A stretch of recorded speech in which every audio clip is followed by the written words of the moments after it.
Hello everyone, I am Nehal Ahmad. Welcome to Adhyayan defence academy. तो आज हम लोग पढ़ेंगे human eye and colourful world.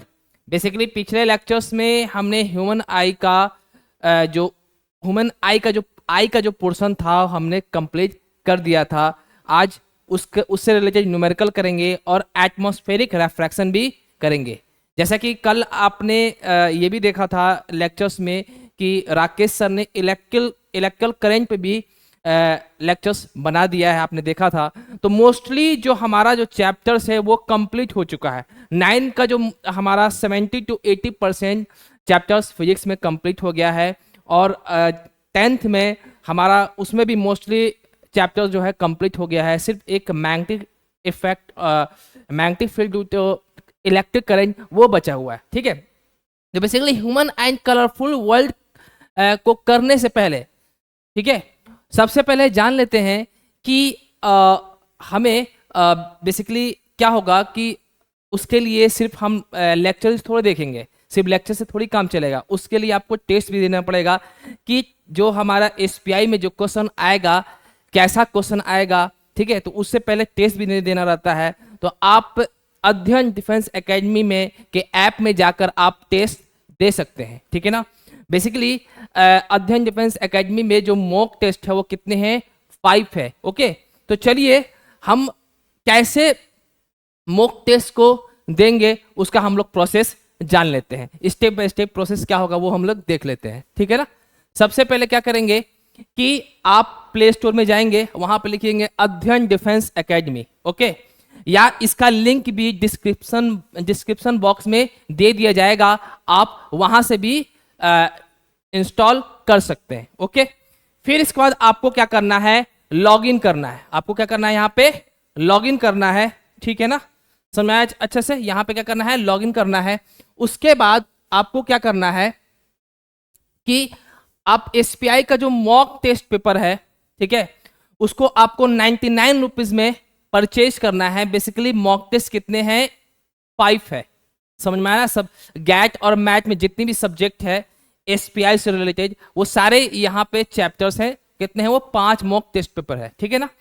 और जिस किसी को भी ऑनलाइन में जैसे अध्ययन डिफेंस एकेडमी में भी एनडीए का तैयारी करना है, ठीक है, तो उसका भी एंट्रेंस टेस्ट देने के लिए आपको क्या करना पड़ेगा, 48 रुपीज का आपको परचेज करना पड़ेगा। ठीक है ना, 48 रुपीज का। ओके, अब देखिए ध्यान से कि ये जो है हमारा ये दिस वन, यहां पे देखिए क्रैक एसपीआई। ठीक है ना। आप इसके बाद आपको ये इसको जब आप क्लिक कीजिएगा, ये इसको जब क्लिक कीजिएगा तो आपको ये मिलेगा। क्या मिलेगा, ये मिलेगा। और इसमें आपको मॉक टेस्ट 2 दिख रहा है, 2 नहीं है 5 है। ठीक है ना। तो आप क्या कर सकते हैं, टेस्ट दे सकते हैं। ठीक है ना। ओके, उसके बाद अगर आप इस पे क्लिक करते हैं अध्ययन 100% स्कॉलरशिप 48 रुपीज में, तो आपको ये पेज मिलेगा। कौन सा मिलेगा, ये वाला मिलेगा। ओके, तो आप उसको भी बाई करके आप एंट्रेंस टेस्ट दे सकते हैं और आप 100% स्कॉलरशिप पा सकते हैं। ठीक है ना। तो चलिए हम लोग आते हैं सब्जेक्ट में। ओके ओके, देखिए हमने फिजिक्स में रिलेटेड हमने कौन कौन सा चैप्टर्स हमने पढ़ा दिया है वो थोड़ा सा जान लेते हैं। सबसे पहले हमने मोशन पढ़ा था, 9th क्लास का चैप्टर था। ठीक है, फिर इसके बाद फोर्स एंड मोशन, फिर gravitation, work, power and energy, ये चैप्टर्स पूरे कंप्लीट हो गए हैं। आप अध्ययन डिफेंस एकेडमी के प्लेलिस्ट वीडियो में जाकर आप वहां से देख सकते हैं। ठीक है ना। और 10th चैप्टर में हमने लाइट पूरा कंप्लीट कर दिया है, पूरा डिटेल मैंने सब चीज बताया है। फिर ह्यूमन एंड कलरफुल वर्ल्ड आज पूरा कंप्लीट हो जाएगा। और कल राकेश सर ने इलेक्ट्रिक करंट का भी लेक्चर्स हो गया है, अपलोड हो चुका है। आप अध्ययन डिफेंस एकेडमी के वीडियो प्लेलिस्ट में आप जाकर देख सकते हैं। तो चलिए और मैं आप लोग को बेस्ट ऑफ लक कहना चाहता हूं एसपीआई मॉक टेस्ट के लिए, कि मैं आशा करता हूं कि आप सभी का एसपीआई का एग्जाम बहुत ही अच्छा हो। ठीक है ना। और दूसरी बात यह है कि अगर अगर आपका लगता है कि एसपीआई में जो टेस्ट जो हुआ वो अच्छा नहीं गया, ठीक है, और आप चाहते हैं कि हम अध्ययन डिफेंस एकेडमी में मतलब आप चाहते हैं कि एनडीए की तैयारी करें, ठीक है, तो आप अध्ययन डिफेंस एकेडमी में भी आप आ सकते हैं। तो उसका जो एग्जाम होने वाला है वो 5 मई को होने वाला है।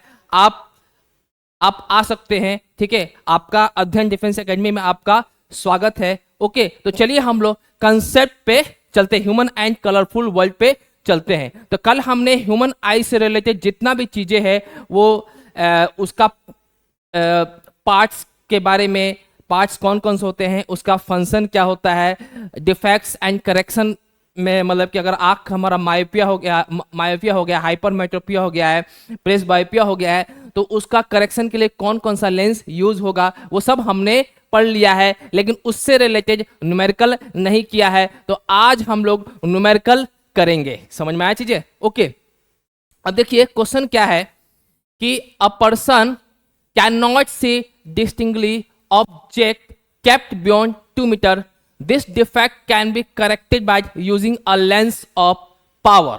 ठीक है ना? बेसिकली देखिए ये क्या कह रहा है कि एक इंसान है, एक पर्सन है जो 2 मीटर से ज्यादा किसी भी ऑब्जेक्ट को नहीं देख पाता है। समझ में आ रहा है चीजें? है ना? तो 2 मीटर उसका मैक्सिमम रेंज है, उससे ज्यादा वो देख ही नहीं पाएगा। समझ में आ रहा है? तो हमें क्या करना पड़ेगा कि इसको इस पर्सन का जो डिफेक्ट है उसका करेक्शन कैसे करेंगे और इसमें कौन सा लेंस यूज करेंगे। तो देखिए अगर हमारा पावर पॉजिटिव आ जाता है तो कौन सा लेंस यूज करेंगे? Convex lens. अगर पावर हमारा नेगेटिव आ जाता है तो कौन सा लेंस यूज करेंगे? Concave lens. ओके, तो देखिए हम क्या करेंगे कि ये जो पर्सन है वो यहां तक ही देख पा रहा है, यहां से लेकर यहां तक ही देख पा रहा है। कहां से कहां तक देख पा रहा है? सिर्फ यहां से लेकर यहां तक ही, यहां से लेकर यहां तक ही देख पा रहा है। इसका मतलब हम ऐसा कुछ करें कि हम ऑब्जेक्ट को अगर इन्फिनाइट डिस्टेंस, मतलब कि हम एक ऐसा लेंस लें कि ऑब्जेक्ट को अगर हम इन्फिनाइट डिस्टेंस पे भी रख दें तो हमारा इमेज जो बन जाए वो 2 मीटर तक बन जाए। ठीक है, तो इसका मतलब यह हुआ कि अगर हम ऑब्जेक्ट को इन्फिनाइट डिस्टेंस पर रखेंगे तो हमारा इमेज 2 मीटर तक बन जाएगा, क्योंकि ये इंसान जो है 2 मीटर तक ही देख सकता है। इसका मतलब ऑब्जेक्ट अगर इन्फिनाइट पर रहेगा तो 2 मीटर तक हम ये इंसान देख सकता है। तो u का वैल्यू हम क्या रखेंगे? इन्फिनिटी रख देंगे, एंड v का वैल्यू क्या रखेंगे? 2 मीटर रख देंगे। तो अब हम फोकल लेंथ निकाल देते हैं, तो क्या होगा? 1/v minus 1/u equal to 1/f। अब 1/f क्या होता है? पावर होता है ना, तो पावर हम लिख देते हैं, डायरेक्ट आंसर निकाल देंगे। ठीक है, तो अब क्या करेंगे? पावर इक्वल टू क्या है यहाँ पे? 1/v minus 1/u। अब इसको हम साइन कन्वेंशन के अकॉर्डिंग रखेंगे। ठीक है ना? तो देखिए यहां पे v का वैल्यू क्या है? 2 मीटर। अब हमारा जो इमेज जो बनेगा वो किधर बन रहा है? इधर बन रहा है ना, इधर बनेगा। तो हमारा क्या होगा? हम यहाँ पे वैल्यू कितना रखेंगे? -2 रखेंगे। ठीक है ना? और यहाँ पे माइनस रखेंगे, और u का वैल्यू क्या है? इन्फिनिटी। इन्फिनिटी यानी ये डिस्टेंस लेंस से इस तरफ है ना, तो इधर नेगेटिव होगा, तो यहाँ क्या रखेंगे? -इन्फिनिटी। तो अल्टीमेटली हमारा क्या हो जाएगा?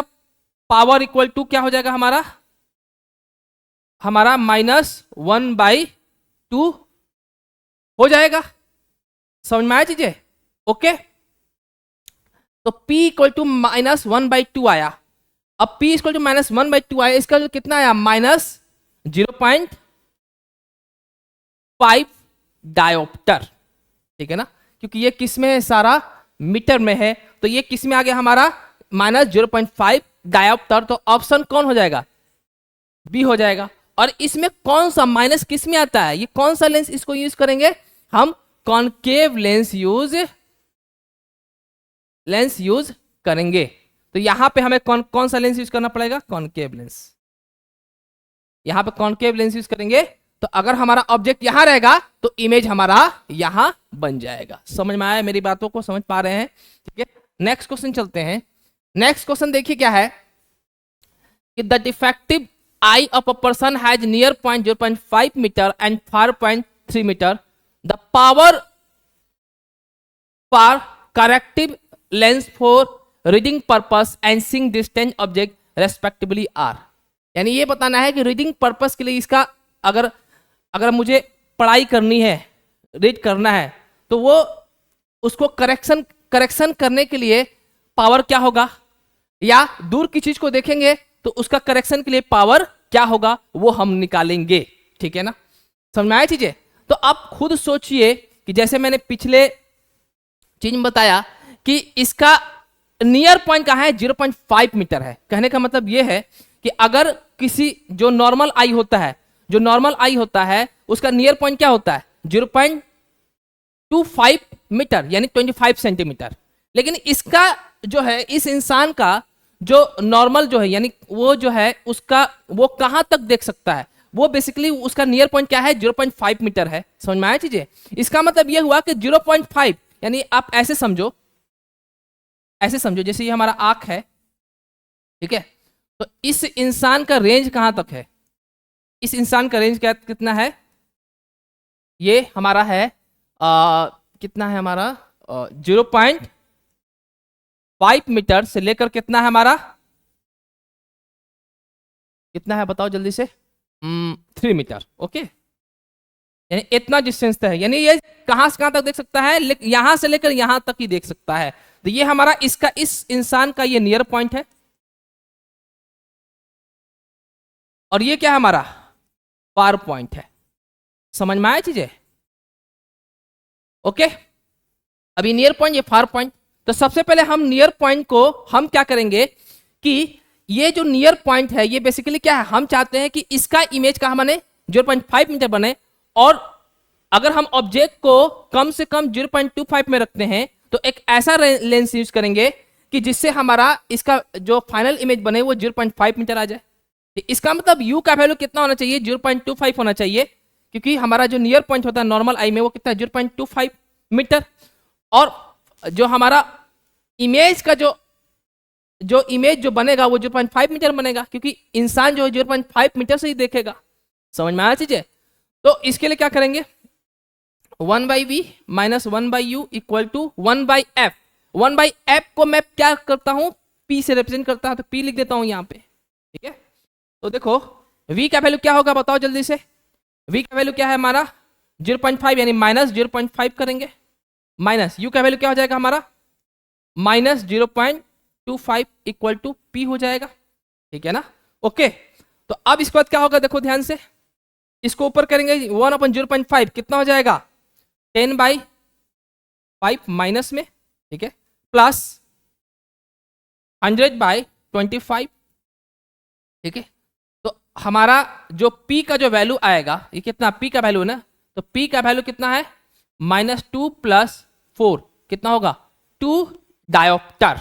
यानी हमारा जो पावर आ गया वो कितना आएगा, नजदीक के लिए 2 डायोप्टर यूज करेंगे। इसका मतलब यह हुआ कि +2 डायोप्टर है, तो कौन सा लेंस यूज करेंगे बताइए, कौन सा यूज करेंगे लेंस, यहां पे हम लोग कॉनकेव लेंस यूज करेंगे, क्या यूज करेंगे, सॉरी कॉन्वेक्स लेंस यूज करेंगे। समझ में आया चीजें? तो कॉन्वेक्स लेंस यूज किया हम। ठीक है, अब देखिए, अब ये कह रहा है कि इसका फार पॉइंट कितना है, 3 मीटर तक है। यानी हम क्या करेंगे कि अगर हम ऑब्जेक्ट को इनफाइनाइट डिस्टेंस पर रखेंगे कि, और हम एक ऐसा लेंस यूज करेंगे जिसका हमारा इमेज कहां बने, उसका 3 मीटर तक बने। तो इसका मतलब यह हुआ कि u का वैल्यू इन्फिनिटी रखेंगे और v का वैल्यू 3 रखेंगे। तो हम लिख सकते हैं कि p इक्वल टू क्या होता है 1/f equal to 1/v minus 1/u होता है। ठीक है ना, समझ में आया अच्छे से? ओके, तो हमारा p इक्वल टू क्या हो जाएगा 1/v, v का वैल्यू कितना हमारा 3 रखेंगे कि -3 रखेंगे, -3 रखेंगे। समझ में आया? तो -3 रखेंगे, -1/- इन्फिनिटी, तो हमारा p का वैल्यू कितना हो जाएगा -1/3 डायोप्टर। तो ऑप्शन कौन होगा, बी हो गया। तो इसमें क्या है, हम इसमें कॉन्वेक्स लेंस यूज कर रहे हैं, इसमें कौन सा यूज करेंगे, कॉनकेव लेंस। तो इसका मतलब यह हुआ कि ये पर्सन कौन है, यानी ये कौन सा स्पेक्टिकल यूज करेगा, कौन सा, इसको बेसिकली कौन सा बीमारी हुआ है, इसको बेसिकली बीमारी हुआ है प्रेस बायोपिया। इसको नजदीक की चीज में देखने में दिक्कत आ रही है और दूर की चीज में देखने में दिक्कत आ रही है, तो यहां पे बेसिकली कौन सा लेंस यूज करेंगे? बाइफोकल लेंस यूज करेंगे। कौन सा? Bifocal lens. समझ में आया? ठीक है ना। तो इसका मतलब यह हुआ कि बाइफोकल लेंस में हम लोग नीचे की तरफ कौन सा यूज करेंगे?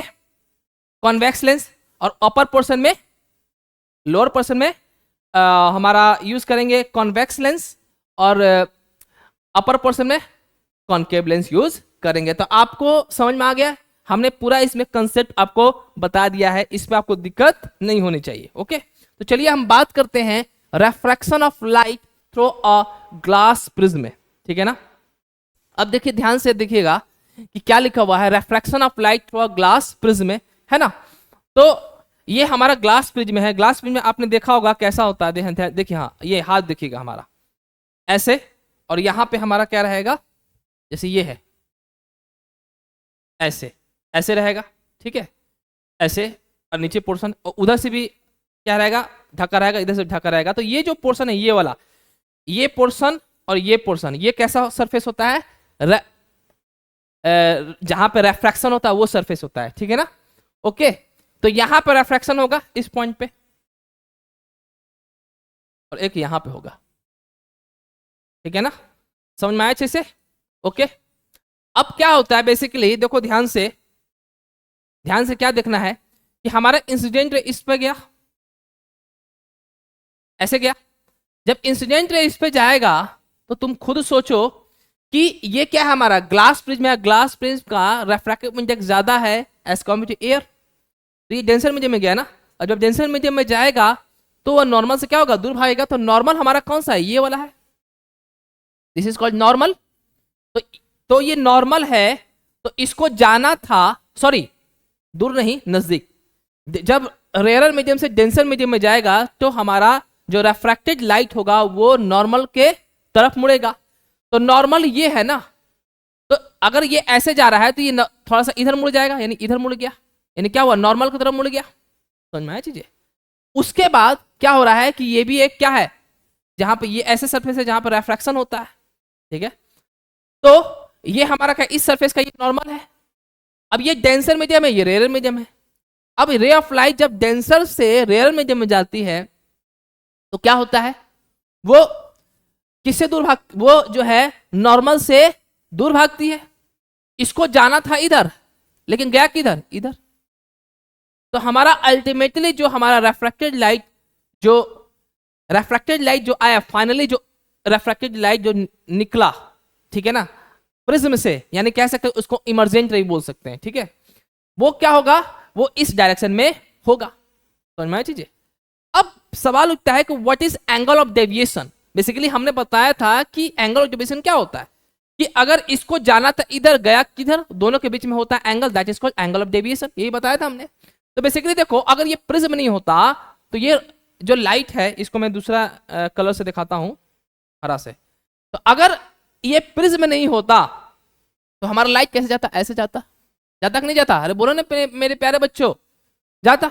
लेकिन जा कैसे रहा है, ऐसे जा रहा है, ऐसे जा रहा है ना। तो ये पीछे की तरफ जब मुड़ाओगे तो ये जो एंगल होगा that is called angle of deviation. Okay, ये जो एंगल है, ये नॉर्मल से और ये फर्स्ट सरफेस से, ये इंसिडेंट रे और नॉर्मल के बीच में जो एंगल बनता है that is called angle of incidence. और ये क्या होगा, ये नॉर्मल और ये रेफ्रैक्टेड लाइट। ठीक है, तो दोनों के बीच में जो एंगल बनेगा, नॉर्मल और रेफ्रैक्टेड लाइट के बीच में बनेगा, इसको बोलेंगे एंगल ऑफ रेफ्रैक्शन। और ये क्या होगा हमारा, इसको आरडीएस मान लो, ये क्या होगा हमारा, this is called incident light for this surface, और ये नॉर्मल। तो ये आरडीएस बेसिकली क्या है, angle of incidence for second surface, and this is called emergent angle. तो नॉर्मल और हमारा ये कौन सा लाइन है, ये कौन सा लाइन है, दिस इज कॉल्ड इमर्जेंट रे, और हमारा नॉर्मल लाइन के बीच में जो एंगल बनता है that is called angle of emergence. समझ में आया, समझ में आ गया अच्छे से? इसमें किसी को डाउट है क्या? ठीक है, तो ये हमारा पूरा वर्किंग होता है ग्लास प्रिज्म का। ओके, तो यहां पर देखिए क्या लिखा हुआ है कि when a ray of light passes through a glass prism, it gets bent twice at the air glass interface and the glass air interface. ठीक है, तो यहां पे क्या देखने को मिला कि जब रे ऑफ लाइट जो है ग्लास प्रिज्म जाता है तो दो बार रिफ्रैक्शन हो रहा है, एक यहां पे एक यहां पे हो रहा है। ठीक है ना, और the emergent ray is deviated by an angle of the incident ray, this is called angle of deviation. हाँ, मैंने जो बताया कि एंगल ऑफ डेविएशन क्या होता है। ठीक है, ओके, आगे बढ़ते हैं। आगे क्या बढ़ते हैं, dispersion of white light by a glass prism.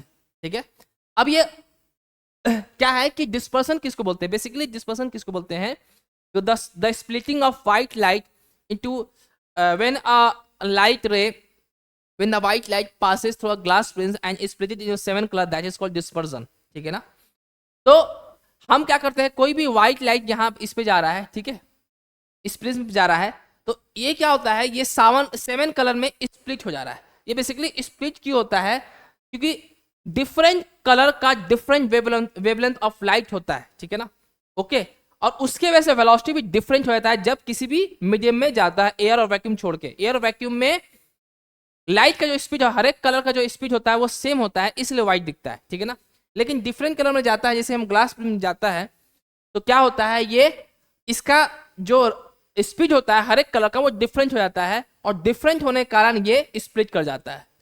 तो अब चूंकि स्पीड ऑफ लाइट डिफरेंट है कलर का, तो हमारा v इक्वल टू क्या होता है, एफ लैम्डा होता है। अब फ्रीक्वेंसी क्या होता है, कांस्टेंट है, frequency basically source of light पे डिपेंड करता है, तो सोर्स ऑफ लाइट तो सेम ही है। तो अगर हमारा डिफरेंट वेवलेंथ है, डिफरेंट वेलोसिटी है, तो वेवलेंथ भी डिफरेंट होगा। इसका मतलब ये हुआ कि वेवलेंथ अगर डिफरेंट है तो वेलोसिटी भी डिफरेंट होगा। इसका मतलब ये हुआ कि अगर वेवलेंथ बढ़ेगा तो हमारा वेलोसिटी बढ़ेगा, अगर वेवलेंथ घटेगा तो हमारा वेलोसिटी घटेगा। ठीक है ना, समझ में आया चीजें। ठीक है, तो ऐसा क्यों हो रहा है, due to the different velocity in a prism, इसलिए स्प्लिट हो जा रहा है। समझ में आया चीजें। तो देखिए इसको पढ़ लेते हैं एक बार, क्या लिखा हुआ है। When a beam of white light is passed through a glass prism, it is split up into a band of color called spectrums। ठीक है, स्पेक्ट्रम किसको बोलते हैं, बेसिकली किसको बोलते हैं, जो व्हाइट लाइट जो स्प्लिट किया सेवन कलर में, उसको क्या बोलते हैं, स्पेक्ट्रम। ठीक है, this is called dispersion of white light, इसको बोलते हैं डिस्पर्सन ऑफ व्हाइट लाइट बोलते हैं। The spectrum of the white has the colour violet, indigo, blue, green, yellow, orange and red. Basically इसमें 7 कलर स्प्लिट हो रहा है, कौन कौन सा, violet, indigo, blue, green, yellow, orange और रेड। तो इसमें यह सवाल उठता है कि सबसे ज्यादा कौन बेंड कर रहा है, तो आप देखने से ये मिल रहा है कि वायलेट लाइट ज्यादा स्प्लिट कर रहा है। इसका मतलब एंगल ऑफ डेविएशन किसका ज्यादा होगा, वायलेट का होगा, और रेड लाइट का स्प्लिट कम हो रहा है, इसलिए इसका एंगल ऑफ डेविएशन कम होगा, ये बेंड कम कर रहा है। समझ में आया चीजें, ओके ओके। ठीक है, तो यहां पे यही लिखा हुआ है, the red light bend the list, यानी रेड लाइट कम बेंड हो रहा है, लिस्ट बेंडिंग उसका कम हो रहा है, लाइट का जो बेंडिंग हो रहा है वो कम हो रहा है। ठीक है, जैसे ये देखो बहुत कम हो रहा है, ज्यादा नहीं हो रहा है। ये देखो वायलेट देखो बहुत ज्यादा हो रहा है, और वायलेट क्या हो रहा है, and the violet light bends the most. ठीक है ना, समझ में आया अच्छे से। आगे बढ़ते हैं, ओके। अब क्या लिखा हुआ, name the scientist who first use a glass prism to obtain the spectrum of sunlight. तो ये बेसिकली कौन किया था, आइजैक न्यूटन ने ग्लास प्रिज्म को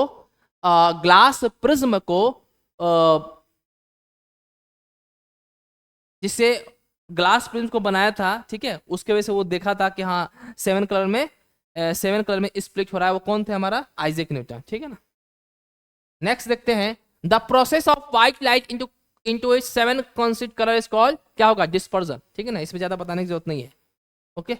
अब ये आप देख सकते हैं, आप इसको बड़ा करके देख सकते हैं, क्या हुआ, देखिए वायलेट हो गया, Indigo, blue, green, yellow, orange, red. ठीक है ना, ओके। चलिए आगे बढ़ते हैं। अब क्या है, dispersion of light is due to, dispersion of light किसकी वजह से हो रहा है, एक स्पीड ऑफ लाइट भी होता है और वेवलेंथ, तो ऑप्शन ए ऑप्शन।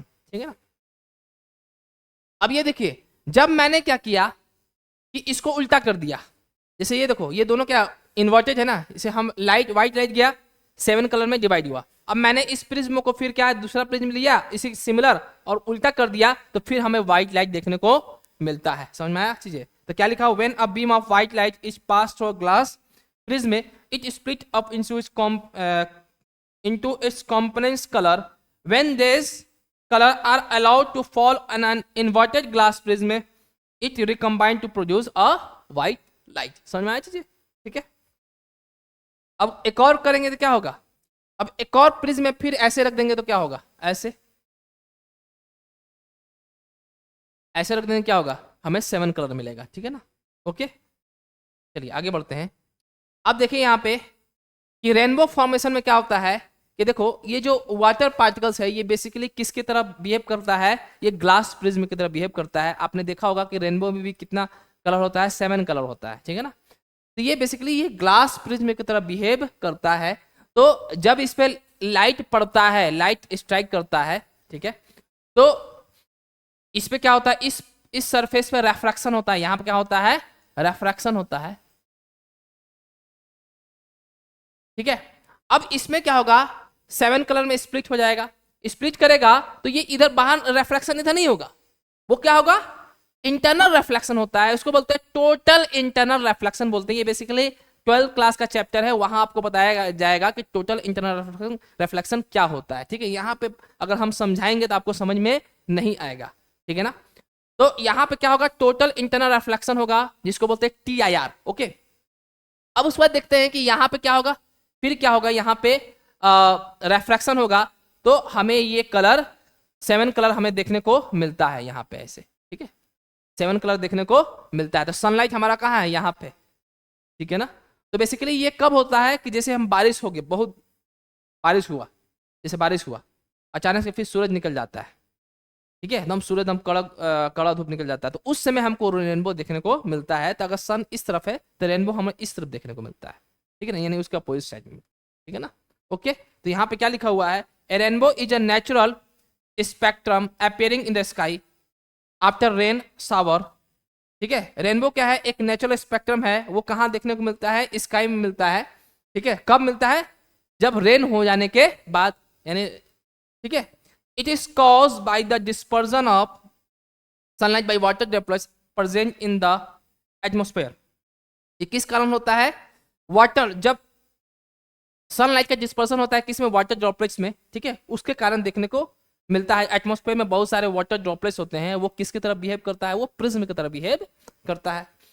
दे रेफ्रैक्ट हो रहा, सही बात है, रेफ्रैक्ट होता है, disperse the sunlight then reflected internally and finally refract it again when it comes out of the rain drop. ठीक है, वही तो हो रहा है कि पहले क्या हो रहा है, इस पे पहले हो रहा है, इस पे रेफ्रैक्ट हो रहा है, फिर इसके बाद क्या हो रहा है, डिस्पर्स हो रहा है, फिर टोटल इंटरनल रिफ्लेक्शन हो रहा है, फिर इस पर रेफ्रैक्शन हो रहा है. तो यही तो प्रोसेस हो रहा है. यानी बाहर जब हमारा लाइट ऐसे गया, फिर जब तक बाहर नहीं आता है तो ये प्रोसेस ऐसा देखने को मिलता है. फिर क्या कह रहा है कि due to the dispersion of sunlight and internal reflection by the water droplet we see the 7 colour. ठीक है ना, तो ये बेसिकली क्या हो रहा है कि पहले ये हमारा क्या है, वाटर ड्रॉपलेट्स है, यहाँ पे सब सनलाइट गया तो रेफ्रैक्शन हुआ, रेफ्रैक्शन हो जाने के बाद क्या हो रहा है, डिस्पर्सन होगा, डिस्पर्सन मतलब 7 कलर में स्प्लिट होगा. फिर इसके बाद यहाँ पे क्या होगा, टोटल इंटरनल रिफ्लेक्शन होगा, यानी इंटरनल रिफ्लेक्शन होगा. और फिर इसके बाद क्या होगा, हमारा रेफ्रैक्शन होगा, और रेफ्रैक्शन की वजह से फिर क्या होगा, हमें इस पार्टिकल्स की वजह से जो बाहर लाइट निकलेगा वो 7 कलर लाइट हमें देखने को मिलेगा. तो ये हमारा क्या है, रेनबो ऐसे ही हमारा क्या होता है, फॉर्मेशन होता है. ठीक है ना, आगे बढ़ते हैं. अब ये फिगर देख सकते हो कैसा हमारा रेनबो बनता है. ठीक है ना, ओके, आगे बढ़ते हैं. ओके, अब एटमॉस्फेरिक रेफ्रैक्शन देखो. अब देखो जो हमारा स्टार है, ठीक है, हमें लगता है कि बहुत दूर है, लेकिन बेसिकली वो दूर नहीं होता, थोड़ा सा नजदीक होता है. ठीक है, हमें जो दिखता है वो कैसा हमारा होता है, वो अपरेंट डिस्टेंस होता है. अपरेंट डिस्टेंस करने का मतलब है कि जो डिस्टेंस होना चाहिए वो ना होकर, अपरेंट मतलब कहते हैं कि जो हमें दिख रहा है. ठीक है ना, वो एक्चुअल डिस्टेंस नहीं होता है. ठीक है, तो हमें दिखना चाहिए, रियल पोजीशन हमारा ये है स्टार का, अगर हम यहां से दिखेंगे तो, लेकिन हमें दिखता कहां से है, ये दिखता है. ऐसा क्यों होता है, बेसिकली ऐसा इसलिए होता है, देखो, atmospheric refraction is due to the gradually change in the refractive index of the atmosphere. The refractive index of the atmosphere gradually increases towards the surface of the earth because the hot air above is less dense then the cool air below. So the light gradually bend towards the normal. So the real position of the star is different from its apparent position. कहने का मतलब ये है कि देखो basically क्या होता है कि सबसे पहली बात ये है कि हमारा अर्थ भी क्या होता है, घूमते रहता है. अर्थ के घूमने की वजह से हमारा एटमॉस्फेयर भी क्या होता है, एटमॉस्फेयर जो होता है उसका भी रेफ्रैक्टिव इंडेक्स चेंज होता रहता है. ठीक है, यानी ये भी कह सकते हैं कि एटमॉस्फेयर जो रेफ्रैक्टिव इंडेक्स है, और ये भी कह सकते हैं कि जैसे हमें पता है कि हॉट एयर का होता है ऊपर की तरफ होता है और कोल्ड एयर नीचे की तरफ होता है. ठीक है ना, तो कोल्ड एयर ज़्यादा डेंस होता है, हॉट एयर क्या होता है कम डेंस होता है. तो इसका मतलब ये हुआ कि ऊपर हमारा रेफ्रैक्टिव इंडेक्स क्या होगा, कम होगा, और नीचे क्या होगा, रेफ्रैक्टिव इंडेक्स क्या होगा, ज़्यादा होगा. तो रेफ्रैक्टिव यानी इसका मतलब ये हुआ कि हम कहाँ से देख रहे हैं, हम बेसिकली जहाँ पर रेफ्रैक्टिव इंडेक्स ज़्यादा है. ठीक है ना, इसका मतलब हम डेंसर मीडियम से देख रहे हैं, और हमारा बेसिकली हमारा जो स्टार है वो कहाँ पे है, लेस डेंस यानी रेयर मीडियम में है. तो इसका मतलब लाइट कहाँ से आ रहा है, स्टार कहाँ रखा हुआ है, रेयर मीडियम में. तो लाइट हमारा रेयर मीडियम से आ रहा है, और हम कहाँ से देख रहे हैं, ऑब्जर्वर कहाँ पे है, डेंसर मीडियम में है. तो उसके वजह से हमारा जो पोजिशन होता है, जो हमें दिखना चाहिए, ठीक है, वो हम जिस डिस्टेंस पे हमें, जब हम स्टार को देखेंगे तो वो जिस पोजीशन पर हम देखना चाहते हैं वो उस पोजीशन में नहीं देख पाते हैं. ठीक है ना, तो बेसिकली ऐसा क्यों हो रहा है, क्योंकि जब हम अर्थ की तरफ आते हैं तो हमारा रेफ्रैक्टिव इंडेक्स क्या होता है, बढ़ने लगता है. तो चलिए देखिए कैसे होता है. देखो देखो क्या हो रहा है कि हमारा रेफ्रैक्टिव इंडेक्स क्या हो रहा है, घटते जा रहा है. तो अगर हम मान लेते हैं कि 2 पॉइंट मान लेते हैं, ऐसे ऐसे मान लेते हैं. ठीक है ना, तो आप खुद देखिए कि यहाँ का रेफ्रैक्टिव इंडेक्स क्या है, इसके रेस्पेक्ट में मान लो ये क्या है, रेयर मीडियम है, और ये हमारा क्या है, डेंसर मीडियम है, इसके रेस्पेक्ट में. ठीक है, तो हमारा लाइट कहाँ से आ रहा है, ये एक्चुअल पोजीशन स्टार का है. ठीक है, तो ये लाइट हमारा ऐसे आया, ऐसे आया ना. तो अब ये हमें जब हमारा रेयर से डेंसर मीडियम में आती है तो क्या होता है, हमारा जो लाइट है नॉर्मल की तरफ बेंड करती है. तो क्या होगा, इसको जाना था इधर, इधर जाना था ना, लेकिन घूम गया ऐसे. ठीक है ना, समझ में आया चीजें. ओके, तो इसका मतलब हमारा यहाँ पे लाइट आ गया. अब उसके बाद ये कि देखो, अब जैसे जैसे नीचे आते हैं रेफ्रैक्टिव इंडेक्स बढ़ता है, तो अब ये क्या हो गया, रेयर मीडियम हो गया, और ये क्या होगा, हमारा डेंसर मीडियम हो गया. ठीक है ना, तो अब फिर क्या होगा, लाइट हमारा क्या होगा, लाइट हमारा फिर क्या होगा, नॉर्मल की तरफ मुड़ेगा, तो यहाँ पे आ गया ऐसे, है ना. इसको आना था इधर, लेकिन इधर मुड़ गया, है ना. तो अब जब हम इसको मिलाएंगे ऐसे लाइट को, यानी दो लाइट को मिलाएंगे, तो हमें बेसिकली हमारा जो पोजीशन है वो कहाँ दिखेगा, हमारा स्टार यहाँ दिखेगा. समझ में आया चीजें. तो इसका मतलब हमारा स्टार जो होना चाहिए यहाँ पे होना चाहिए, लेकिन कहाँ दिखता है, यहाँ देखने को मिलता है. और भी थोड़ा सा अच्छे से आपको बताते हैं. देखिए, सपोज कीजिए कि हम एक ही लेंगे, यहाँ पर हम एक ही बॉन्ड लेंगे. यहाँ पर हम मान लेंगे कि हमारा डेंसर मीडियम है, ये हमारा क्या है, रेयर मीडियम है. ठीक है, समझिएगा बात को. ठीक है, तो ये हमारा रेयर मीडियम, ये हमारा डेंसर मीडियम. ओके, तो सपोज कीजिए कि ये हमारा क्या है, स्टार है. अच्छा नहीं दिख रहा है ना, तो मिटा देते हैं, है ना. ये हमारा स्टार है, और ये हमारा रियल पोजीशन है. क्या है हमारा रियल पोजीशन.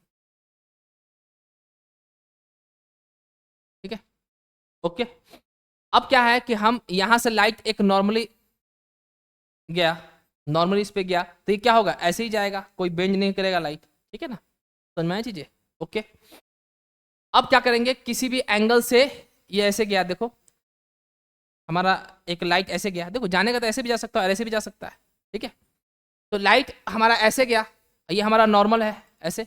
तो क्या होगा, वो जब हमारा रेयर से डेंसर में जमाता है, तो हमारा जो रेफ्रैक्टेड लाइट है वो डेंसर के तरफ, ये सॉरी नॉर्मल की तरफ मुड़ जाता है. तो इसको जाना था ऐसे, लेकिन थोड़ा सा ऐसे मुड़ जाएगा, ऐसे मुड़ेगा ना. और हम कहाँ पे हैं, यहाँ से हम इसको देख रहे हैं कि हमारा स्टार कहाँ होना चाहिए. तो तुम्हें शायद पता होना चाहिए कि हमारा जो इमेज जो बनता है वो कैसे बनता है, या तो दो रेफ्लेक्टेड लाइट को मिलाओ, या दो रेफ्रैक्टेड लाइट को मिलाओ. तो ये हमारा क्या है, रेफ्रैक्टेड लाइट है. तो जब इसको पीछे की तरफ एक्सटेंड करोगे जब इसको एक्सटेंड करोगे, देखो ध्यान से, ये ऐसे है ना, तो ये पीछे की तरफ ऐसे एक्सटेंड करोगे, देखो ये ऐसे ऊपर गया ये, और ये कैसे मिलेगा, देखो ये ऐसे गया, ऐसे हुआ ना, देखो ध्यान से, ये ऐसे मिलाएंगे तो हमें स्टार कहाँ देखने को मिलेगा, ये स्टार यहां मिलेगा। ये कौन सा पोजीशन है हमारा, एपरेंट पोजीशन है। क्लियर, समझ में आ रहा है ये चीज, ठीक है। तो इसका मतलब यह हुआ कि जब हम डेंसर मीडियम से किसी भी ऑब्जेक्ट अगर रेयर मीडियम में रखा हुआ है तो हमारा जो जो जो पोजीशन है किसी भी ऑब्जेक्ट का वो थोड़ा दूर दिखता है, ठीक है ना। अब एक और एग्जांपल देखते हैं, एक और एग्जांपल देखते हैं। कौन सा देखते हैं, यहाँ पे व्हाइट व्हाइट ले लेते हैं ना, हाँ, ओके। अब सपोज कीजिए जैसे ये हमारा क्या है, ये हमारा क्या है, एक इसमें पानी रखा है, पानी पानी पानी पानी, देखो पानी पानी है इसमें, देखो पानी, यहाँ पे पानी है, ओके। अब सपोज करो कि यहाँ पे हाँ एक कॉइन रखा हुआ है, मान लो कि वाइट कॉइन है, क्या कोई ऑब्जेक्ट मान लो वाइट, ठीक है ना।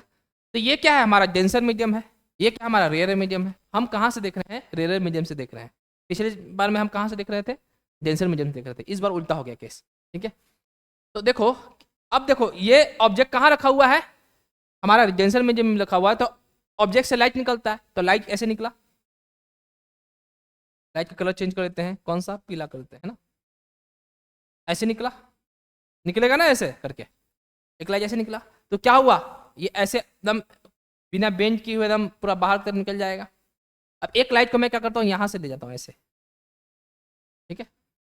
तो जब कभी भी लाइट डेंसर से रेयर मीडियम में जाती है तो वो नॉर्मल से दूर भागती है, तो नॉर्मल से दूर भागेगा तो ऐसे जाएगा, देखो ध्यान से, ये ऐसे, हमारा आँख यहाँ पे, अब क्या करेगा हमारा आँख, दो रेफ्रेक्टेड लाइट को मिलाने की कोशिश करेगा, तो ऐसे तो मिलेगा नहीं, ऐसे ही मिलेगा, तो ये पीछे की तरफ एक्सटेंड करेगा, देखो यहाँ पे हमारा हमें क्या मिलेगा, यहाँ पे हमें क्या देखने को मिलेगा कि हमारा एक ऑब्जेक्ट रखा हुआ है। तो ये हमारा रियल पोजीशन था, ये क्या होगा हमारा एपरेंट पोजीशन। इसका मतलब ये हुआ कि हमारा जो डिस्टेंस हो गया, यानी हमें दिखना चाहिए यहाँ पे, दिखना चाहिए था यहाँ पे, लेकिन दिख कहाँ रहा है, यहाँ पे दिख रहा है। तो आप कभी भी जब आप जब पानी में आप जाते हो, जैसे स्विमिंग पूल में नहा रहे हो, ठीक है, स्विमिंग पूल में देखते हो कि हमें ऐसा लगता है कि बहुत ही जैसे हमें लगता है कि बहुत ही ऊपर है पोजीशन, मतलब जो डेप्थ हो वो बहुत ऊपर है, लेकिन जब जाते हैं तो उसका गहरा बहुत ज़्यादा देखने को, बहुत ज़्यादा गहराई हो जाता है। ऐसा क्यों होता है, ड्यू टू रिफ्रैक्शन कारण ऐसा हो रहा है, ठीक है ना। तो हमें रियल में तो ये होना चाहिए, ये डेप्थ ये वाला, लेकिन हमें कौन सा दिखता है, ये वाला, कि ये वाला चीज़ यहाँ पे है, समझ आया चीज़ें, ओके। आगे बढ़ते हैं। अब क्या है क्वेश्चन में, okay, star appears to be higher in the sky than actual they are because of, star जो है कैसा दिखता है, ऐसा दिखता है कि बहुत ऊपर है, लेकिन एक्चुअल में ऐसा नहीं होता है। क्यों ऐसा हो रहा है, ड्यू टू एटमॉस्फेरिक रिफ्रैक्शन। ये एटमॉस्फेरिक रिफ्रैक्शन कारण हो रहा है ना, एटमॉस्फेरिक रिफ्रैक्शन क्यों हो रहा है, यहाँ पे रिफ्रैक्शन एटमॉस्फेयर के कारण हो रहा है, ये एटमॉस्फेरिक रिफ्रैक्शन कारण ऐसा हो रहा है, ठीक है ना। आगे देखें, ट्विंकलिंग ऑफ स्टार। अब ट्विंकलिंग ऑफ स्टार, स्टार क्यों चमकता है और हमारा प्लैनेट क्यों नहीं चमकता है, ठीक है। अब हमें पता है कि स्टार जो है बहुत ही दूर है, उसका डिस्टेंस बहुत ही ज्यादा है, लेकिन जो प्लैनेट है उसका डिस्टेंस ज्यादा दूर नहीं है, वो तो नजदीक है। इसका मतलब जो स्टार होता है वो एक पॉइंट सोर्स की तरह मान सकते हैं, लेकिन हमारा जो प्लैनेट होता है वो एक्सटेंडेड सोर्स ऑफ लाइट है, यानी एक्सटेंडेड है, वो एक्सटेंडेड ऑब्जेक्ट होता है। तो स्टार क्या है, हमारा पॉइंट सोर्स, ठीक है, सॉरी पॉइंट ऑब्जेक्ट, और हमारा जो प्लैनेट है वो कैसा है, एक्सटेंडेड। एक्सटेंडेड मतलब क्या होता है, जैसे एक पॉइंट ये हो गया, ये पॉइंट, ये पॉइंट ऑब्जेक्ट हो गया, अब इसी को पूरा मिला दो, बहुत सारा पॉइंट ऑब्जेक्ट मिला दो, तो ये क्या हो गया, हमारा एक्सटेंडेड ऑब्जेक्ट हो जाएगा, ठीक है ना, ओके। तो हमारा स्टार क्यों ट्विंकल करता है इसके बारे में थोड़ा सा जान लेते हैं, ठीक है। तो हम क्या करते हैं, इसका कलर चेंज कर देते हैं। The twinkling of a star is due to the atmospheric refraction. बिल्कुल सही बात है, एटमॉस्फेरिक रिफ्रैक्शन कारण ही क्या होता है, स्टार ट्विंकल करता है, लेकिन और भी रीजन है of star light, and due to the changing in the position of the star and the movement of the layer of the atmosphere. So the light from the star is sometimes brighter and the sometimes fainter and appears to twinkle. देखो basically क्या है कि अब देखो ध्यान देना कि हमारा जो प्लैनेट है वो मूव कर रहा है, उसके वजह से एटमॉस्फेयर भी मूव कर रहा है। अब तुम खुद सोचो कि जब हमारा एटमॉस्फेयर मूव कर रहा है तो इस स्टार से जो लाइट आ रहा है ना, वहां पे भी जो लाइट आएगा, ठीक है, कभी ऐसा लग रहा है कि रेफ्रैक्टिव इंडेक्स कम हो गया, कभी ऐसा लग रहा है कि ज्यादा हो गया, ठीक है ना। क्यों ऐसा हो रहा है? क्योंकि एटमॉस्फेयर हमेशा चेंज होते रह रहा है उसकी वजह से। तो आप खुद सोचो कि अगर एक टॉर्च का लाइट जो है नजदीक से कर रहे हैं और एक फिर दूर से कर रहे हैं तो क्या होता है, कभी लग रहा है ब्राइट, कभी डिम, कभी ब्राइट, कभी डिम। तो ऐसा इसलिए हो रहा है क्योंकि हमारा बार बार जो रेफ्रैक्टिव इंडेक्स हो रहा है वो चेंज कर रहा है। तो रेफ्रैक्टिव इंडेक्स चेंज होने की वजह से कभी ऐसा लग रहा है कि स्टार नजदीक है, कभी ऐसा लग रहा है कि स्टार दूर है। तो उसके जब दूर हो रहा है तो कलर कम दिख रहा है, मतलब कि ब्राइटनेस कम आ रहा है। जब नजदीक स्टार दिख रहा है तो हमें कैसा लग रहा है कि उसका ब्राइटनेस ज्यादा दिख रहा है। इसलिए हमें जो स्टार है वो ट्विंकल होकर, मतलब वो स्टार जो है ट्विंकल करता है। लेकिन प्लैनेट में ऐसा केस नहीं है, क्योंकि प्लैनेट जो है वो एक्सटेंडेड सोर्स है, एक्सटेंडेड ऑब्जेक्ट है। अब एक्सटेंडेड ऑब्जेक्ट है तो बड़ा सा ऑब्जेक्ट है तो वो उसमें ज्यादा इफेक्ट देखने को नहीं मिलता है, इसलिए प्लैनेट जो है वो ट्विंकल नहीं करता है। तो planets are closer to earth than star, यानी प्लैनेट जो है वो बहुत ही ज्यादा क्लोजर है as compare star. The light from the star are considered at point source of light and the light from the planets are considered as extended source of light, so the light from the planet nullify the twinkle effect। इसलिए जो planet जो है वो twinkle effect को nullify करता है, यानी वो इसका कहने का मतलब है कि प्लैनेट ट्विंकल नहीं करता है, ठीक है ना। ओके, चलिए आगे बढ़ते हैं। ये आप देख सकते हो क्या हो रहा है। बेसिकली आप लाइट जो कैसे आ रहा है, आप खुद देखते हो कैसे कैसे रेफ्रैक्टिव इंडेक्स चेंज कर रहा है, ठीक है ना। ओके, उसके वजह से हमारा स्टार ट्विंकल कर रहा है, ठीक है। अब देखिए यहाँ पे when a light rays from star inter in the atmosphere it travels from, कहाँ से? रेयर से डेंसर में आता है ना, तो कौन सा होगा? ऑप्शन। आगे बढ़ते हैं। Advance sunrise and delayed sunset, ठीक है, यानी कहने का मतलब है कि सन रेज जल्दी हो जाता है और बाद में हमारा सनराइज जल्दी होता है और सन जो सेट है वो डिले करता है। तो वो कितना होता है? 2-2 मिनट। देखो एक्चुअली क्या है कि ये क्यों हो रहा है? Due to the atmospheric refraction के कारण ऐसा देखने को मिल रहा है। बेसिकली जब हम ये हॉरिजन है, जब हम यहाँ पे खड़े हैं ऐसे करके, तो हमें सन जो है यहाँ दिखता है, लेकिन ये कहाँ होता है? ये यहाँ होता है, और ये दोनों के बीच में जो टाइम जो होता है वो 2 मिनट का होता है, ठीक है ना। तो 2 मिनट जो पहले दिख जाता है, समझ में आया चीजें। तो बेसिकली क्या होता है कि एटमॉस्फेरिक रिफ्रैक्शन के कारण क्या होता है कि अगर ये अब जो है रियल पोजीशन तो ये है, अब जब ये जो है हमारा इस जो सन है अगर यहाँ आता है तो हमारा अपरेंट पोजीशन यहाँ दिखेगा, फिर यहाँ दिखेगा, ऐसे दिखेगा, समझ में आया चीजें। तो इसका मतलब ये हमेशा जो है जो सन जो दिखता है वो उसका रियल पोजीशन नहीं होता है, लेकिन एक ही ऐसा समय होता है जब ये एकदम ओवरहेड होता है, उस समय एकदम रियल पोजीशन और अपरेंट पोजीशन दोनों सेम पोजीशन होता है, ठीक है ना। उस समय एकदम रियल दिखता है स्टार। तो ये कहने का मतलब ये है कि अगर रियल पोजीशन इसका ये है तो हमें यहाँ सन दिखने को मिलेगा। अगर रियल पोजीशन अगर ये है तो हमें सन जो है यहाँ देखने को मिलेगा। अगर रियल पोजीशन ये है तो हमें यहाँ देखने को मिलेगा, समझ में आया चीजें। लेकिन इस पोजीशन पे हमें रियली देखने को मिलेगा। लेकिन यहाँ पे देखो, यहाँ पे क्या होगा कि अगर हमारा रियल पोजीशन जो है कौन सा है? ये है, तो हमें सन यहाँ देखने को मिलेगा। अगर हमारा देखो ध्यान से रियल पोजीशन ये है तो हमारा अपरेंट पोजीशन यानी देखने को सन यहाँ पे देखने को मिलेगा। तो 2 मिनट जल्दी दिखता है सन और 2 मिनट बाद मतलब कि ये जो है डूब जाता है सन से, तो ये यहाँ पे हमारा अपरेंट पोजीशन देखने को मिलता है। इसका मतलब 4 मिनट जो है वो एक्स्ट्रा लगता है। तो यहाँ क्या लिखा? The sun is visible to us about 2 minutes before sunrise and about 2 minutes after the sunset due to atmospheric refraction. तो एटमोस्फेरिक रिफ्रैक्शन के कारण ये जो है 2 मिनट पहले सन दिख जाता है और 2 मिनट बाद में सनसेट के बाद भी देखने को मिलता है। तो ऐसा क्यों होता है? ड्यू टू एटमॉस्फेरिक रिफ्रैक्शन के कारण देखने को मिलता है। और जो हमारा सन जो डिस्क होता है, जो सन होता है, वो फ्लैट क्यों दिखता है? सनराइज और सनसेट के कारण वो एटमॉस्फेरिक रिफ्रैक्शन के कारण देखने को मिलता है। ठीक है ना, आगे बढ़ते हैं। आगे क्या है कि how much time from sunrise to sunset is lengthened because of atmospheric refraction. तो कितना टाइम लगता है सनराइज और सनसेट में? जो हमें सन जो दिखता है, जो 2 मिनट पहले दिखता है, जैसे हमारा अभी सनराइज नहीं हुआ है, फिर भी हमें सनराइज, हमें ऐसा लगता है कि सनराइज हो चुका है। ठीक है ना, अब जब सूरज डूब गया है फिर भी हमें सन लगता है कि अभी सूरज डूबा नहीं है, सनसेट नहीं हुआ है। तो 2 + 2 कितना हो गया? 4 मिनट्स। तो आंसर कौन हो जाएगा? ऑप्शन। आगे बढ़ते हैं। सन appears to be risen before the actual sunrise because of। अब सन जो है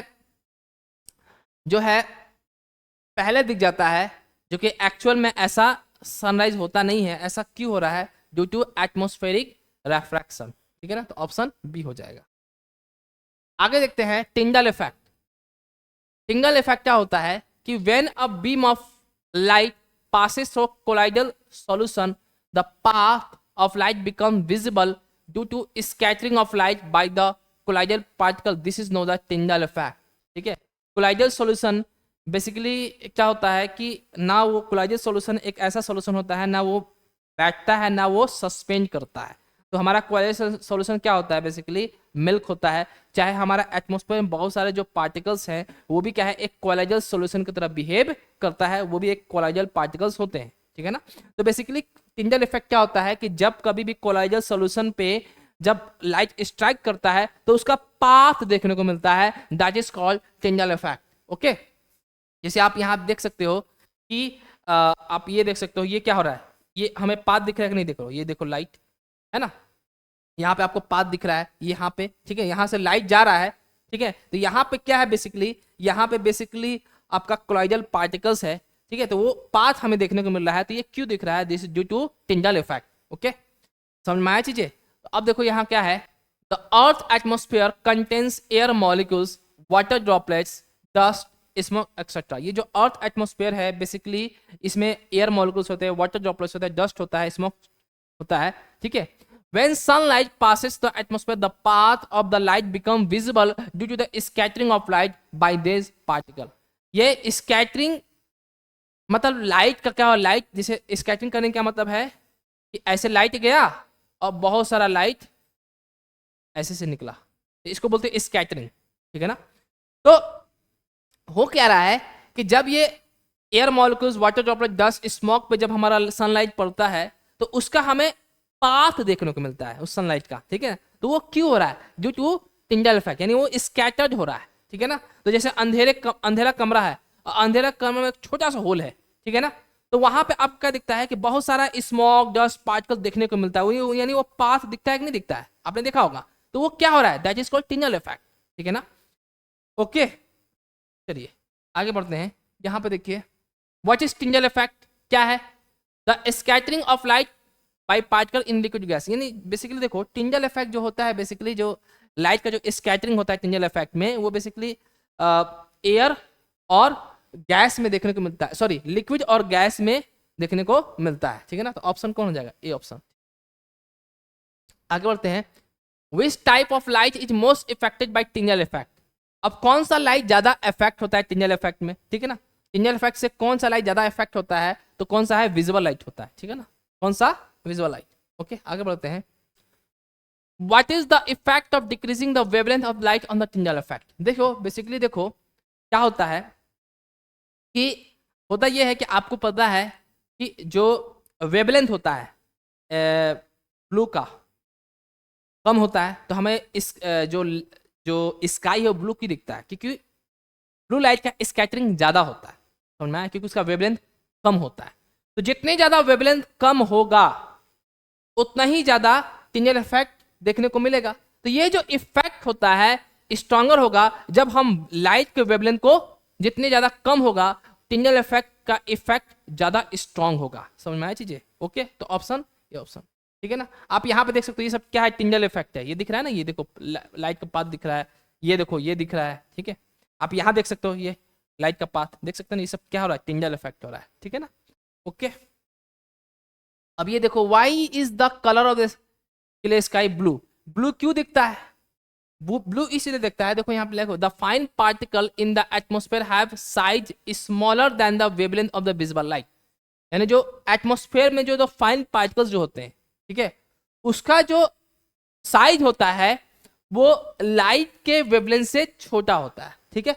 तो basically they can scatter the blue light which has shorter wavelength than the red light which has longer wavelength. कहने का मतलब है कि ये जो है बेसिकली ये जो फाइन पार्टिकल्स होते हैं वो स्कैटर किसको ज्यादा करते हैं, जो कम वेवलेंथ लाइट के होते हैं। तो बेसिकली ब्लू लाइट जो होता है वो कम वेवलेंथ लाइट है। अब तुम कहोगे सर वायलेट इंडिगो क्यों नहीं होता है सर? देखो, पहली बात है कि वायलेट इंडिगो की क्वांटिटी भी कम होती है, और दूसरी बात ये है कि वायलेट इंडिगो को हम लोग, हमारा जो आंख है उसको सेंस नहीं कर पाता है। तो बेसिकली हमारा आंख जो है वो ब्लू लाइट को ज्यादा सेंस कर पाता है, इसलिए ब्लू लाइट ज्यादा देखने को मिलता है, ठीक है ना। तो ब्लू लाइट ऐसा लगता है कि बहुत ज्यादा स्कैटर हो रहा है, ठीक है। तो ब्लू लाइट स्कैटर ज्यादा इसलिए होता है क्योंकि उसका जो वेवलेंथ होता है वो कम होता है, सबसे मतलब कम होता है, इसलिए वो ज्यादा स्कैटर होता है। तो स्कैटर होता है तो इसलिए हमारा स्काई होता है वो क्या होता है, ब्लू होता है, ठीक है ना। अब क्या है, when the sunlight passes through the atmosphere the fine particle in the atmosphere scatter the blue color more strongly than the red so the sky appears blue, ठीक है। तो जब ये पार्टिकल जो है जब सनलाइट जो है किसी पार्टिकल में जब स्ट्राइक करेगा तो जो कम वेवलेंथ ऑफ लाइट है जैसे ब्लू लाइट है वो ज्यादा स्कैटर करेगा as compare to red light, क्योंकि रेड लाइट का वेवलेंथ ज्यादा होता है तो उसका स्कैटर्ड बहुत ही कम होता है। तो ज्यादा इसलिए हम लोग कभी भी डेंजर जो सिग्नल होता है जैसे रेड लाइट यूज करते, क्यों यूज करते हैं, ये इसलिए क्योंकि स्कैटर्ड कम होता है, वो दूर से ही हमें वो लाइट दिखता है कि हाँ रेड लाइट है, ठीक है ना, इसलिए करते हैं क्योंकि उसका स्कैटर रेड लाइट का स्कैटरिंग कम होता है, ठीक है ना। समझ में आया? अब सवाल उठता है कि अगर एटमॉस्फेयर नहीं होगा, अगर एटमॉस्फेयर नहीं होगा तो स्कैटरिंग नहीं होगा, क्योंकि एटमॉस्फेयर नहीं होगा इसका मतलब पार्टिकल्स नहीं है। पार्टिकल्स जब नहीं होगा तो लाइट किस पे जाके स्ट्राइक करेगा, क्योंकि लाइट को स्ट्राइक करने के लिए कोई पार्टिकल होना चाहिए। जब पार्टिकल स्ट्राइक करेगा तब जाके वो स्कैटर होगा तो हमें वो कलर दिखेगा। लेकिन यहाँ पे ऐसा कुछ नहीं है, एटमॉस्फेयर है ही नहीं। जब एटमॉस्फेयर नहीं है तो स्कैटरिंग का सवाल ही पैदा नहीं होता है। तो हमारा जो ये स्पेस होता है वो डार्क इसलिए दिखता है क्योंकि स्पेस में एटमॉस्फेयर है ही नहीं। जब स्पेस में एटमॉस्फेयर है ही नहीं तो वहां स्कैटरिंग होगा ही नहीं, तो हमारा स्पेस ब्लैक दिखेगा, ठीक है ना। तो यहां पर लिखा है if the earth had no atmosphere there will not be any scattering of light and the sky would appear dark. The sky appear dark at the very high altitude, यानी बहुत ही ऊंचाई पे जब चले जाएंगे तो स्काई हमारा कैसा दिखता है, डार्क दिखता है, क्योंकि वहां पे एटमॉस्फेयर है ही नहीं। समझ में आ रहा है मेरे प्यारे बच्चों? ठीक है, अब देखिए यहाँ पे आप देख सकते हो हमारा स्काई कैसे दिख रहा है, ये जो स्काई है ब्लू दिख रहा है, ठीक है। अब हमारा क्लाउड जो है व्हाइट क्यों दिखता है, क्योंकि देखो बात यह है कि जो क्लाउड होता है वो सारे वेवलेंथ ऑफ लाइट को स्कैटर्ड करता है। यानी कहने का मतलब है कि ब्लू लाइट को भी स्कैटर करेगा, रेड को भी करेगा, फिर इसके बाद येलो ग्रीन सबको करेगा, ठीक है, मतलब सेम क्वांटिटी में। इसलिए जब सारा मिल जाएंगे तो क्या होगा, हमें व्हाइट देखने को मिलता है। इसलिए जो हमारा क्लाउड होता है वो व्हाइट क्लाउड देखने को मिलता है। समझ में आया मेरे प्यारे बच्चों?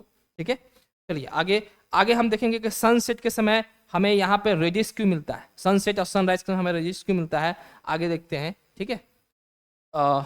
ये वाला देखते हैं। ओके, यहाँ पे देख लीजिए कि at the sunrise and the sunset the sun is near the horizon.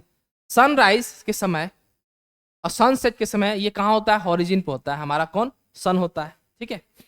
And the light from the sun travel through the thicker layer of the atmosphere and the longer distance through the atmosphere. Now near the horizon most of the blue light and the shorter shorter wavelength are scattered away by the particles of by the air, and the red light and the red light longer wavelength reaches our eyes, so the sun appears reddish at the sunrise and sunset. यानी क्या मतलब है इसका कहने का मतलब ये है कि अब जो है सन जो है हमें सनसेट के समय और सनराइज के समय हमें रेड क्यों दिखता है। उसका रीज़न ये है कि अब चूंकि देखो क्या होता है कि ये जो डिस्टेंस है ये बहुत ही ज़्यादा है, ठीक है। हॉरिजन पे जो डिस्टेंस होता है सन का और अर्थ का डिस्टेंस बहुत ज़्यादा होता है, तो ब्लू लाइट जो है मोस्टली वो स्कैटर्ड हो जाता है। जिसका वेवलेंथ कम होता है वो ज़्यादा स्कैटर्ड हो जाता है। तो स्कैटर्ड ज़्यादा होने के कारण स्कैटर्ड हो जाता है, यानी स्कैटर होकर ख़त्म भी हो जाता है। तो बेसिकली क्या है कि हमारा कौन सा लाइट बचता है जो लॉन्गर वेवलेंथ होता है या रेड लाइट होता है, ठीक है, वो बचता है। तो इसलिए हमें शाम के समय यानी सनसेट के समय या सनराइज के समय हमें ये रेड कलर का रेडिश कलर देखने को मिलता है। ये रीजन होता है, ठीक है ना। ओके, तो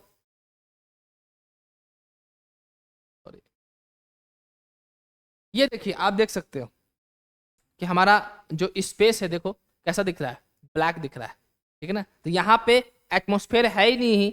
जब यहाँ पे एटमॉस्फेयर है ही नहीं तो यहाँ पे स्कैटरिंग नहीं होगा लाइट का। जब स्कैटरिंग होगा ही नहीं तो हमें स्पेस कैसा दिखता है, ब्लैक देखने को मिलता है। ओके, समझ में आया। तो आपसे फिर एक बार मैं फिर ये कहता हूँ कि जैसा कि आपने सारा लेक्चर्स आपने देख लिया, लेक्चर्स आप देखो, ठीक है, लेकिन टेस्ट भी देना बहुत ज़रूरी है ना। तो आपको अध्ययन डिफेंस एकेडमी की प्ले स्टोर में जाना है। वहाँ पे आप 99 का चार्ज लगेगा। उसमें 5 मॉक टेस्ट है, वो आपको आप दे सकते हैं, क्योंकि मॉक टेस्ट अगर दोगे तो आपको समझ में आएगा कि हमें कितना आता है, ठीक है।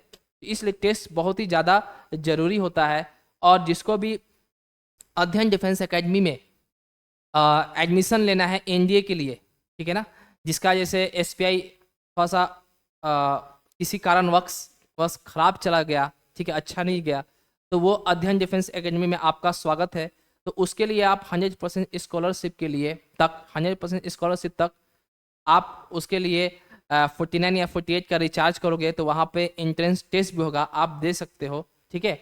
और 5 तारीख यहाँ पे जो 5 मई है यहाँ पे ऑफलाइन भी एग्ज़ाम होने वाला है, यहाँ पर आकर भी आप दे सकते हो, ठीक है। तो आप अध्ययन डिफेंस एकेडमी में आप सर्च कीजिएगा कि हमारा बेसिकली जो अध्ययन डिफेंस एकेडमी में है ये नासिक में है। और ये नासिक के जो डिंडोरी रोड है, बेसिकली ये ग्लोबल इंटरनेशनल स्कूल में ही हमारा अध्ययन डिफेंस एकेडमी है। और इस जगह को बोलते हैं मानोरी फाटा नासिक। ओके, तो आप यहाँ आपके लिए अध्ययन डिफेंस एकेडमी आपको स्वागत करता है, ठीक है। आप बेसिक यहाँ पे आइए और हम आपका स्वागत करेंगे और आप यहाँ पे एंट्रेंस एग्जाम दीजिए, ठीक है। तो आपको मेरा लेक्चर कैसा लगा, क्योंकि मैंने लगभग जो है 9-10 का लगभग 70 to 80% सिलेबस मैंने कंप्लीट कर दिया है, ठीक है। तो आप कमेंट बॉक्स में कमेंट करें कि आपको लेक्चर मेरा कैसा लगता है। और हमारे चैनल्स को ज़्यादा से ज़्यादा लाइक कीजिए, सब्सक्राइब कीजिए और उसको शेयर भी कीजिए। और मैं आशा करता हूँ कि आपको मेरा लेक्चर पसंद आया होगा। Thank you so much. जय हिंद, जय भारत।